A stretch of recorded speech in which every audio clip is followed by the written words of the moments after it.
Julia is on the line in California. You're on Free Talk Live, Julia, via Skype. We have Julia in California. Hi. Hello there. You're on the air. Hi. What do you think about how emotional people get about 9/11? You know, Been seeing it all over my Facebook page. I haven't encountered it today, thank goodness. What are you seeing? Can you give us an example? Just pictures of, like, remember. Yeah, like always remember 9/11 and terrorist hunting permit. those people are heroes.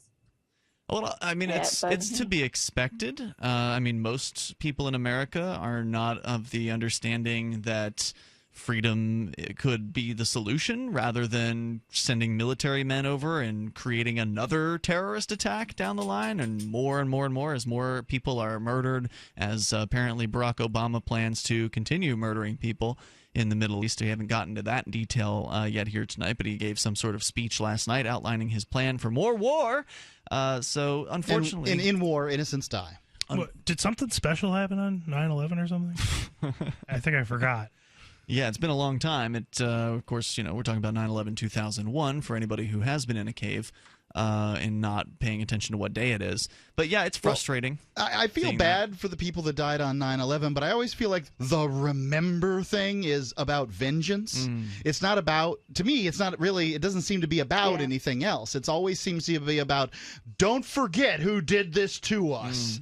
And I don't, I don't know the answers to all these the questions as to who did what, but it seems like the United States did what the terrorists wanted them to do, which was destroy freedom, run off into the Middle East, destroy freedom here at home, spend so much money that it cripples the economy. I mean, it's strange that the war on terror came right before the largest economic downturn in nearly 100 years. I think it's important to clarify something, Mark. You said the United States government did what the terrorists wanted them to do. But what you mean is the United States government did what they were saying the terrorists want them to do, right? Because the U.S. government's line is they want to destroy your freedom. They hate you for your freedom. They hate you for McDonald's and Britney Spears, and that's why they're trying to kill us all. So we need to go over there and get them before they get us. That was their story. But if you actually listen to Osama bin Laden and what he had to say. Now, obviously, he may not speak for all terrorists, but if you listen to some of their words, the new guy, not just Osama bin Laden, the British guy who's been ostensibly beheading people over there, it's all the same message: leave us alone. So in that case, no. If you actually listen to what the supposed terrorists say, they're saying leave us alone. The United States did not do that. Well, Osama bin Laden is quoted as saying, "We are continuing this policy and bleeding America to the point of bankruptcy.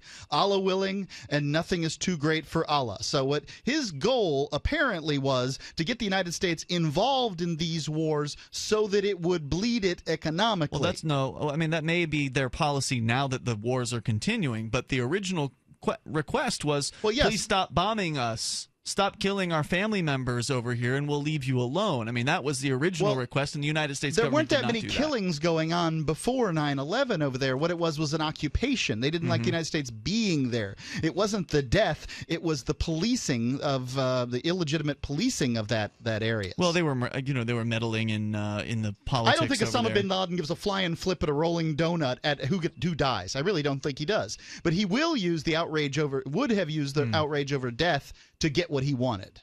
A lot of people, I think, are frustrated by these 9/11 remember memorial posts that are popping up all over the place. I don't watch television, so I don't know how bad it's been there, but I imagine there's been some programming choices there. I heard some on NPR on the way in, and I'm just like, oh, God. Well, today's the day for it. I saw a very interesting webcomic from Cyanide and Happiness, which is like this. They just do these stick figure kind of comics, where it shows a time traveler who comes out of like a time portal, and he's like, "What's the date today?" And the guy's like, "It's September 10th, 2001." And he's like, "There's still time."